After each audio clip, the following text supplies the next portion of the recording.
Numa associação de resistores em série, o resistor equivalente sempre tem resistência maior do que qualquer uma das resistências dos resistores que formam a associação. Bom, na solução eu coloquei aqui um desenho de resistores em série, em que eles estão em sequência. E só lembrando, a resistência equivalente, ela corresponde a R1 somado a R2 somado a R3. Como não temos resistores negativos, o RQ, que é uma soma, só pode ser maior do que qualquer um dos resistores individuais que estão na associação. Logo, a afirmação é correta. Numa associação de capacitores em paralelo, a tensão aplicada ao capacitor equivalente é dada pela soma das tensões em cada capacitor que forma a associação. No desenho vemos que capacitores em paralelo, cada capacitor pertence a um ramo diferente. Então, nesse caso, a tensão ela é compartilhada. O que significa isso? Que é a mesma tensão para todos. Então, a tensão ela é única e não é uma soma de tensões. Portanto, a afirmação está errada. Numa associação de capacitores em série, a carga em cada capacitor é a mesma. E o capacitor equivalente tem uma carga igual à de cada capacitor da associação. Então, observe aqui os capacitores colocados em série, eles estão, então, um atrás do outro. Observe que, como a corrente elétrica que passa por eles é a mesma, então todos têm que ter a mesma carga, que é o que a gente diz a carga da associação. Portanto, a afirmativa é verdadeira ou correta. Observe que, desse modo, nós tivemos a primeira e a terceira. A alternativa que você deve marcar é a letra E.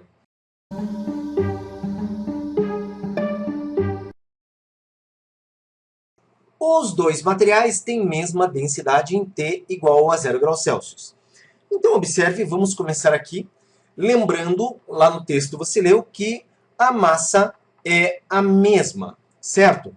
Agora vamos localizar, olha aqui a minha pontinha no mouse, 0 graus Celsius. Como a massa é a mesma, em 0 graus Celsius, quando as linhas se cruzam, a gente vê que o volume é igual. Então, vamos lembrar de um conceito importante, que densidade é a massa dividida pelo volume. Sendo assim, se a massa é a mesma e o volume é o mesmo, a densidade tem que ser a mesma. Então, portanto, a afirmação verdadeira. À medida que a temperatura aumenta, o material Y se contrai até 10 graus Celsius. E somente a partir dessa temperatura passa a dilatar-se. Então, atenção, olhe para o gráfico. O material Y é aquela linha curva pontilhada. A contração significa, né, contração máxima, é quando nós temos o menor volume possível. E se você olhar na curva, o menor volume que a gente consegue identificar é para 5 graus Celsius. Portanto, essa afirmação é uma afirmação falsa. Em T igual a 5 graus Celsius, um objeto maciço feito do material Y, se for colocado dentro de um recipiente contendo o material X, afunda quando sujeito apenas a forças gravitacionais e a forças exercidas pelo material X. Então, vamos lá. Aqui também é um caso de densidade, onde sabemos que, para um material afundar, ele precisa ter uma densidade maior do que o outro. Então, nesse caso, como nós temos o material maciço Y e o material X, um líquido, o que vai acontecer? Para afundar em Y, tem que ter densidade maior do que X. Lembre-se que eles têm mesma massa. Então, em 5 graus Celsius, a gente vê que o volume do material Y é menor. E agora eu lembro a você o seguinte: densidade é massa sobre volume. Então, nós sabemos o seguinte: se o volume de Y é menor que o volume de X, e densidade é massa sobre volume, Então, a densidade de Y será maior que a densidade de X, portanto, o material Y irá afundar, e isso é correto, é verdadeiro. Então, nas alternativas, observe que a alternativa que você precisa marcar é a letra A.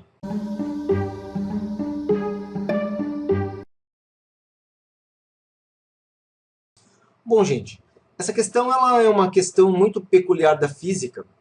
É uma questão fácil, mas há de se tomar cuidado. Então, olha só, ele fala ali considerando essas unidades em eletromagnetismo. Bom, na realidade, se a gente olhar tanto letra A, B, C, D e E, todas as unidades têm a ver com a mecânica e a gente também consegue utilizá-las nos vários conceitos de eletromagnetismo. Então, todas as alternativas são possíveis. Porém, na letra B fala-se em Coulomb, e Coulomb tem uma ligação ali, por causa do cálculo da quantidade de carga, então uma ligação estreita com o eletromagnetismo. E daí, na continuação, ele diz que em termodinâmica temos. Em termodinâmica temos, se nós olharmos, nós temos principalmente o Kelvin e o mol. Então, pela combinação, nós temos como alternativa correta mais provável a B e a E. Na sequência, fala que em mecânica temos, bom, dioptria, no caso não tem a ver com a mecânica, o Newton tem a ver com a mecânica, o volt mais com a eletricidade, o ampere também e o ohm também. Então, observe que ali já fica claro que é a letra B, e a ondulatória, por último, corresponde ao Hertz, certo? Então, a alternativa correta é a letra B.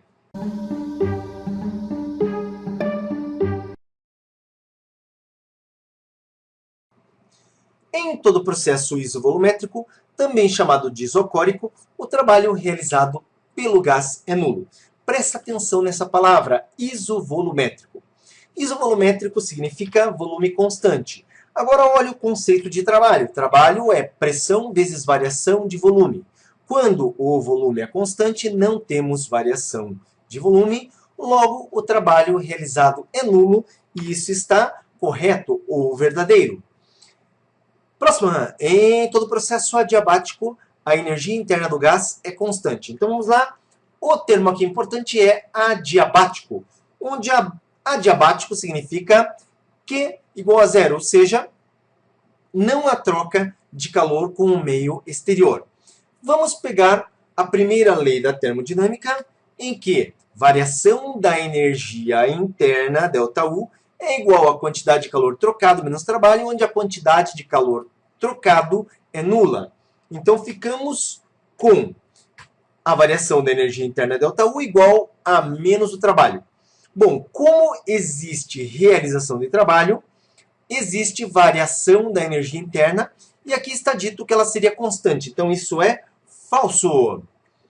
No próximo item, em todo processo isobárico não há trocas de calor entre o gás e o meio externo.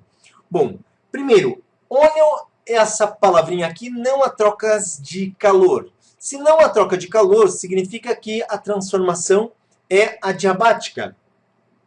Então, né, no caso, em vez de estar escrito isobárico, teria de estar escrito adiabático, o que faz dessa alternativa ser falsa. E por último, em todo processo isotérmico, a temperatura do gás aumenta quando há realização de trabalho sobre ele. Mas isotérmico significa temperatura constante. Se a temperatura é constante, ela não pode mudar. Logo, se for, por acaso, realizado o trabalho, por ser um processo isotérmico, a temperatura não muda, então também é falsa, certo?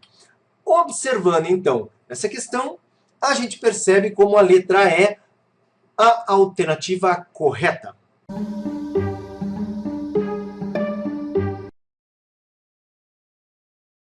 A energia cinética do objeto é constante entre os instantes t igual a 20 e t igual a 30 segundos. Então, no gráfico, observe que no instante 20 segundos, nós temos o móvel na posição menos 20. E no instante 30, nós temos na posição 20. Então, portanto, houve uma mudança de posição.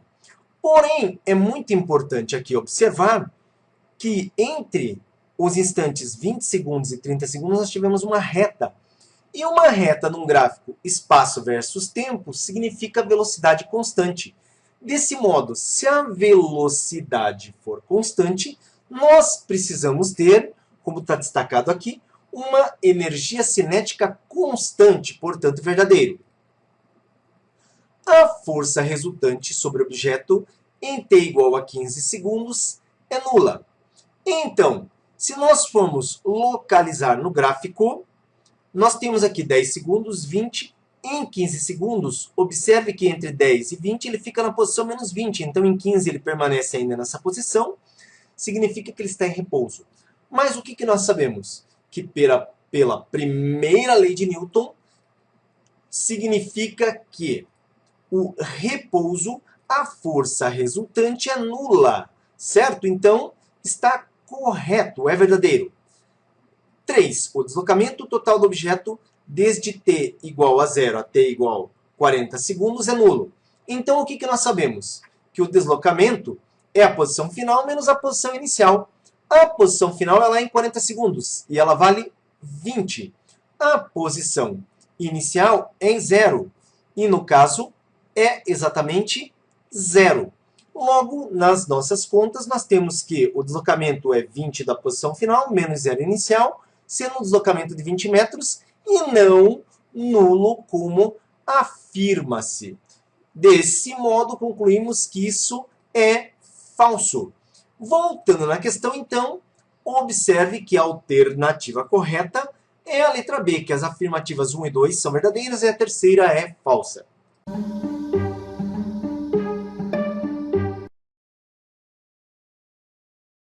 Observe dessa questão que se fala em potência elétrica máxima, e potência é um produto da corrente pela DDP.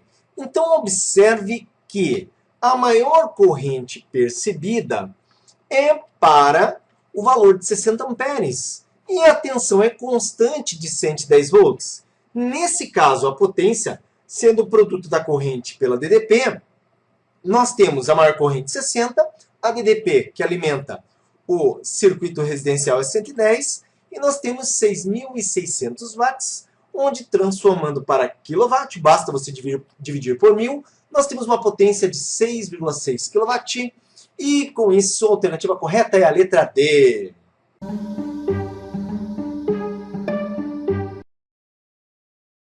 Então, observe essa questão que nós queremos determinar a frequência, no caso mínima, menor frequência, chamada de frequência fundamental.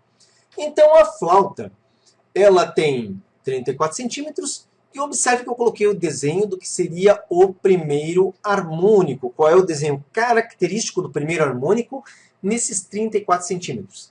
Agora, eu vou fazer o seguinte, observe que eu pego aqui esse meio gomo e esse outro meio gomo, e eu faço uma soma deles conforme você vê abaixo. Observe aqui pelas setas aonde veio parar a primeira parte e aonde veio parar a segunda parte, correto? Então, observe que esse desenho que forma esse gomo corresponde ao que a gente conhece como metade de um comprimento de onda. Então, o comprimento de onda é formado por dois gominhos, como você pode ver aqui na figura abaixo. Então, da junção de dois gomos, nós temos um comprimento de onda. Agora, se nós fazemos a comparação, perceba que L é a metade de um comprimento de onda, é o comprimento de onda divididos por 2. Agora, o L nós não temos? L nós temos, vale 34 centímetros. Logo, nós, através dessa equação, calculamos lambda. Temos 34 centímetros, lambda sobre 2, conclusão, lambda é 68 centímetros, ou 0,68 metros. Observe que agora nós conseguimos chegar na frequência porque nós conhecemos a velocidade. E pela equação fundamental da ondulatória, onde V é igual a lambda vezes F, eu troco o V por 340, o lambda por 68, multiplicado pela frequência, que é o que nós procuramos. Isolando a frequência, que é a divisão de 340 por 0,68, encontramos 500 Hz. Isso é a letra C.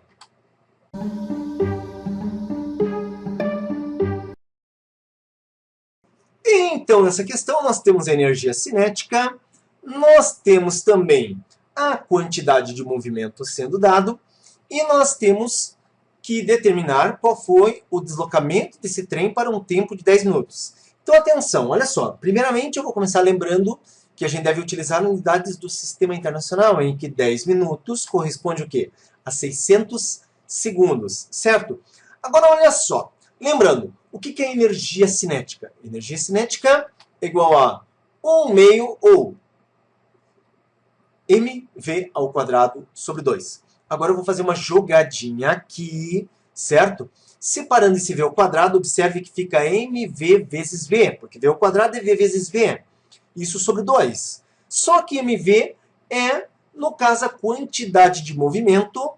Ali, ó, eu estou dando destaque. Logo, como eu falei, a quantidade de movimento é mv. No texto está como p, p e q tem o mesmo significado. Isso aqui é importante. E agora eu posso fazer a troca. Observe que fica energia cinética Q vezes V sobre 2. Logo, temos energia cinética? Sim. Temos quantidade de movimento? Sim. Vamos descobrir a velocidade. Então, olha só.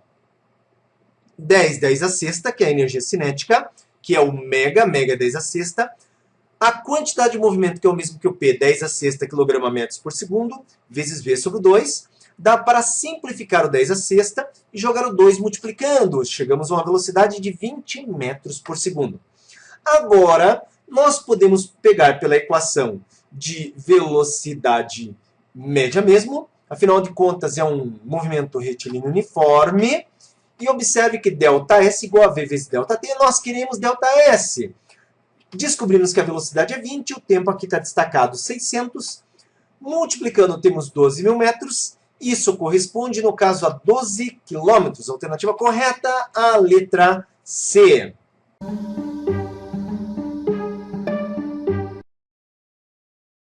Então, o primeiro item que deve ser analisado na questão diz que a aceleração no ponto mais alto da trajetória, que fica a uma altura h do chão, é nula. Gente, cuidado com isso. No ponto mais alto, o objeto para, mas não é porque a aceleração é nula. A aceleração ela é constante, sempre igual, e para objetos lançados livremente na atmosfera, a aceleração que ele fica sujeito é a aceleração da gravidade, e ela não é nula, certo? Então a primeira é falsa. Bom, segundo, o deslocamento total do objeto vale 2h.